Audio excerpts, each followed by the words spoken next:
მოგესალმებით, ესაა ჩემი საავტორო გადაცემა ბაბლს მიღმა. ამერიკაში, კალიფორნიის შტატში ტრამპის საიმიგრაციო პოლიტიკის წინააღმდეგ აქციებმა ძალადობრივი ხასიათი მიიღეს. იქაური აკაცუკები პიროტექნიკისა და მოლოტოვის კოქტეილების სროლით არიან დაკავებულები სამართალდამცავების წინააღმდეგ. რაზეც სახელმწიფოს რეაქცია არის მყისიერი და მარცვლოვნიერი. აქციის ძალადობრივ ნაწილს ესვრიან რეზინის ტყუიებს, არბევენ ხელკეტებით და უსწორდებიან ფიზიკურად.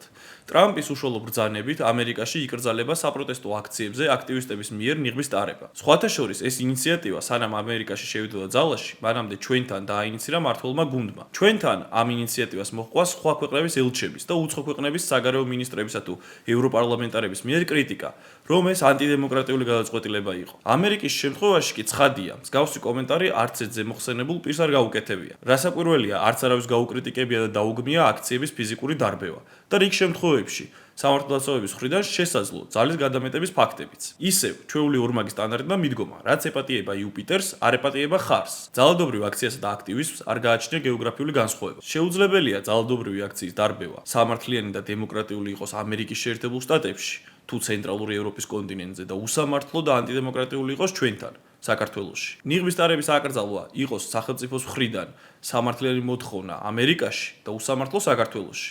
ისევე როგორც სხვა ნებისმიერი საკითხი, უცხოური გავლენის შესახებ ერთი და იგივე კანონი ამერიკისთვის იყოს აუცილებელი ზომა იმისთვის, რომ მათ თავიანთი სახელმწიფოებრიობა დაიცვან, ხოლო ჩვენთან კი რუსული კანონი დაერქვას. როდესაც ამერიკაში პოლიციელს ქალის სახეში სილას აწნის, პოლიციის პასუხი ბრუტალური და მყისიერია. ბალტიმორში მომხდარ ამ ფაქტზე, რომლის ამსახველი მასალასაც ახლა თქვენ ეკრანზე ხედავთ, მოჰყვა სასამართლო განხილვა.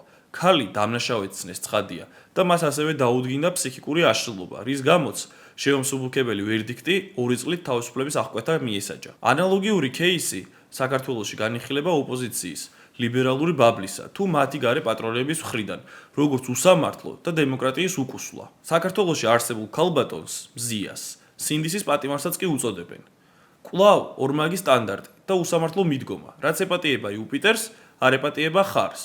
სწორედ ესაა ის ერთ-ერთი მთავარი მიზეზი, თუ რატომ მცირდება, მაგალითად ევროკავშირისადმი ნდობა საქართველოში. როგორც უკანასკნელმა კვლევამ გვიჩვენა, 1 წლის განმავლობაში 17%-ითაა შემცირებული ქართველ მოქალაქეებს შორის ევროკავშირისადმი ნდობა. ასეთ უსამართლო მიდგომებს, ჩვენ შიდა საქმეებში უხეშ ჩარევებს, ჩვენი ბედის გადაწყვეტის მავნებლურ მცდელობებსა და აროგანტულ დამოკიდებულებებს ქვეყნის ხელისუფლებისა თუ მაღალჩინოსნების მიმართ მოაქვს ევროსკეპტიციზმი და ქრება ნდობა იმ ეგრეთ წოდებული მეგობარი თუ პარტნიორი ქვეყნებისა და მათი ბიუროკრატების მიმართ, ვინც ხან ოპოზიციურ აქციებზე დადიან, ხან დამნაშავეების გამართლებას ითხოვენ და ხანაც სუვერენიტეტის გაძლიერებას ანტიდემოკრატიულ მოვლენად აფასებენ. ქართველი ხალხი ყოველთვის გამოირჩეოდა გამჭრიახობით, სიბრძნითა და მოვლენების ადეკვატური შეფასებით და შესაბამისად ყველანაირ ორმაგ სტანდარტზე და უცხო ქვეყნების უხეშ ჩარევაზე ჩვენ შიდა საქმეებში მოყვება ქართული საზოგადოების სათანადო რეაქცია და შეფასება.